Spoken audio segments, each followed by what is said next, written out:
Sejarah wanita yang sangat kejam sepanjang sejarah. Sebelum lanjut, silahkan tekan subscribe, like, dan komen ya, supaya channel ini bisa berkembang dan bisa menceritakan kisah tokoh sejarah terkenal lainnya. Dan nyalakan tombol notifikasinya, agar kalian tidak ketinggalan video terbaru dari channel ini. Elizabeth Branch terlahir dengan nama Elizabeth Perry pada tahun 1672 di Philip Norton di Somersetshire. Ia adalah putri bungsu dari keluarga kaya di kotanya. Ayahnya adalah seorang pembuat kapal yang sangat kaya, sedangkan ibunya sudah meninggal. Sejak kecil, hidupnya sudah nyaman dan makmur. Apapun yang Elizabeth minta selalu diberikan oleh ayahnya. Sejak masih kecil, Elizabeth sudah menunjukkan sifat kejamnya. Dia sering menyakiti dan menyiksa hewan-hewan kecil. Setelah dewasa, dia menikah dengan Benjamin Branch, seorang petani kaya dan pemilik tanah pertanian yang luas. Dari pernikahannya, Elizabeth melahirkan seorang putri yang bernama Mary Branch. Anak perempuannya tersebut sangat mirip dengan ibunya dalam setiap bagian dari temperamen jahatnya. Kedua wanita ini mempunyai sifat yang sama dan dengan cepat mendapatkan reputasi sebagai seorang pelaku kekerasan. Karena kebiasaan ibunya yang sering memukul dan mempermalukan pelayan, hal ini membuat Mary Branch bertindak seperti yang ibunya ajarkan kepadanya, yaitu sering menyakiti dan menyiksa para pelayan. Meskipun hanya kesalahan kecil yang dilakukan oleh pelayannya, mereka berdua akan menghukumnya tanpa ampun. Kekejaman ibu dan anak ini benar-benar tidak manusiawi. Mereka berdua dengan cepat akan melempar piring, pisau, dan garpu pada pelanggaran apapun. Kesalahan sekecil apapun yang dilakukan pelayannya, mereka akan menyiksa dengan mencambuk, menyiram air panas, dan memukuli pelayan mereka dengan alasan kesalahan yang tidak masuk akal. Bahkan, mereka akan menghukum pelayan dengan mengikatnya di luar, bahkan saat udara dingin sekalipun. Kebiasaan ini semakin bertambah parah setelah kematian Benjamin Branch, suami Elizabeth Branch. Ibu dan anak ini semakin leluasa memukuli dan menyiksa para pelayannya. Banyak orang yang menduga bahwa kematian Benjamin Branch akibat diracuni oleh Elizabeth istrinya, karena sudah terkenal dengan reputasinya yang suka memukul dan menganiaya para pelayan.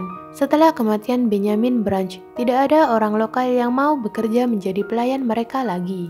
Dulu, sewaktu Benjamin masih hidup, Benjaminlah yang akan membela pelayan tersebut dari aktivitas kejam istri dan anaknya, sehingga pelayan akan terhindar dari amukan istrinya. Karena sudah tidak ada lagi pelayan yang mau tinggal di rumahnya kecuali satu orang pelayan yang bernama Anne Summers, yang bertugas memeras susu di keluarga tersebut. Ketika Elizabeth Branch membutuhkan pelayan baru, Summers pergi ke desa yang sangat jauh dan membawa Jane Butterwood, seorang pelayan baru dari Bristol yang dia dapatkan dari sebuah yayasan penampungan anak. Jane Butterwood adalah seorang anak yatim piatu yang berpikiran lambat. Usianya masih muda, sekitar 14 tahun. Tubuhnya kurus dan lemah, sehingga menjadi fokus kekejaman pasangan ibu dan anak tersebut. Dia sering dipukuli tanpa alasan yang jelas di setiap kesempatan. Suatu hari, Jane diutus keluar untuk membeli ragi, dan dia pulang terlambat ke rumah. Tanpa menanyakan alasan kenapa Jane datang terlambat, ibu dan anak itu langsung menelanjangi gadis itu dan memukulnya dengan sapu, lalu menuangkan garam ke lukanya. Tidak hanya itu, putrinya Mary bahkan memukul kepala Jane dengan keras dengan tinjunya dan mencubit telinganya. Kemudian mereka berdua melemparkannya ke tanah dan putrinya berlutut di lehernya. Sementara itu, ibunya mencambuknya dengan ranting sampai darah mengalir di tanah, dan putrinya melepaskan salah satu sepatu gadis itu dan memukulinya dengan sepatu itu.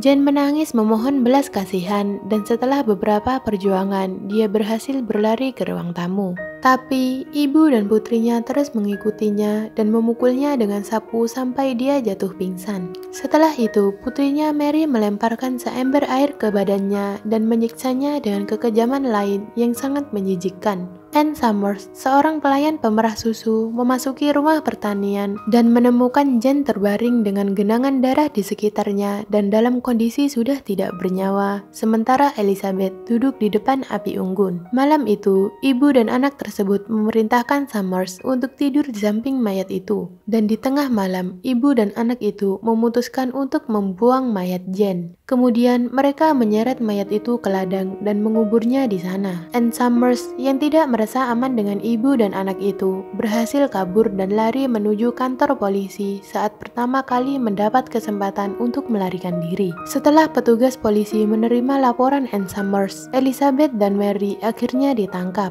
Surat perintah dikeluarkan oleh koroner untuk mengambil tubuh Jane dan segera dilakukan pemeriksaan apa yang menyebabkan kematian gadis itu. Menurut Tuan Salmon, seorang ahli bedah saat itu, ia mengatakan bahwa di tubuh korban terdapat beberapa luka dan hampir semua luka terbukti telah menyebabkan kematian korban. Ibu dan anak tersebut akhirnya diadili di tahun Ton pada bulan Maret 1740. Ibu dan anak itu dijatuhi hukuman mati setelah hakim mendengar kesaksian Ann Summers. Elizabeth kala itu berusia 67 tahun dan putrinya Mary berusia 24 tahun. Keduanya didakwa melakukan pembunuhan kejam terhadap pembantu mereka, Jane Butterwood. Warga sekitar juga meyakini bahwa tidak hanya sekali ini saja mereka telah melakukan pembunuhan.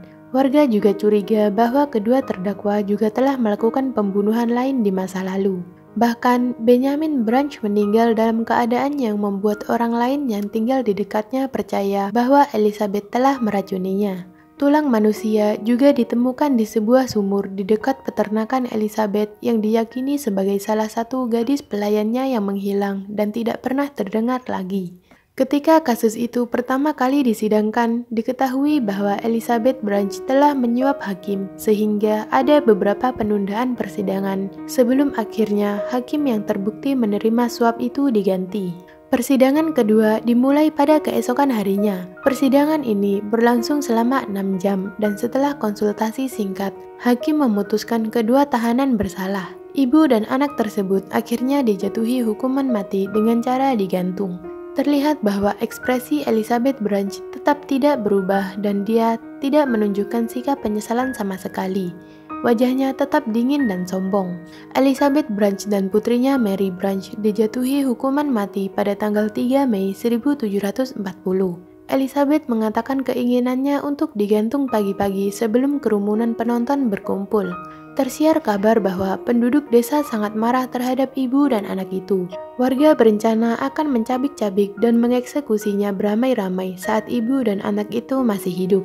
Elizabeth bangun pagi-pagi memanggil putrinya dan menyuruhnya bersiap-siap karena jika mereka tidak cepat-cepat, warga akan menyerang mereka dan mereka tidak menginginkan eksekusinya berakhir dengan keributan. Mereka ingin digantung dengan damai. Ketika ibu dan anak itu sampai di lokasi eksekusi sekitar pukul 6 pagi, ditemukan bahwa salah satu tiang gantungan telah ditebang oleh pengacau.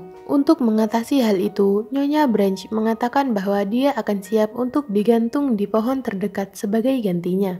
Tapi, petugas memanggil seorang tukang kayu untuk membuat tiang gantungan baru dan menyuruhnya segera dibangun dan didirikan. Eksekusi dilakukan sekitar jam 6 pagi dan dihadiri oleh sipir dan sekitar 6 petugas yang berwenang. Hal ini untuk menghindari amukan warga yang dikabarkan akan bertindak main hakim sendiri. Elizabeth membantu Argojo untuk menempatkan jerat di leher putrinya. Dia memberikan minuman kepada putrinya tetapi ditolaknya karena katanya dia sudah minum beberapa gelas sebelumnya. Sebelum eksekusi dilakukan, dia berpidato singkat di mana Elizabeth Branch bersumpah bahwa dia tidak pernah bermaksud untuk membunuh Jane dan memohon pengampunan. Dan putrinya Mary juga memohon kepada orang yang hadir di situ untuk mendoakannya. Tali pengikat di leher mereka diperketat saat drop dioperasikan, dan akhirnya ibu dan anak tersebut akhirnya meninggal. Mayat-mayat itu dibiarkan digantung selama 3 jam sebelum ditebang dan dibawa pergi untuk dikubur di halaman gereja di Exeter. Sekitar pukul 8 pagi, warga sudah mulai berdatangan, tetapi mereka kecewa karena eksekusi sudah selesai dilaksanakan. Akhirnya, para warga pulang ke rumah dengan hati yang dongkol dan kecewa. Terima kasih buat yang sudah menonton. Kalau kalian suka dengan video ini, silahkan tekan subscribe, like, dan komen ya. Dan komen di bawah pendapat kalian tentang video ini, supaya kita bisa sama-sama belajar. See you the next video.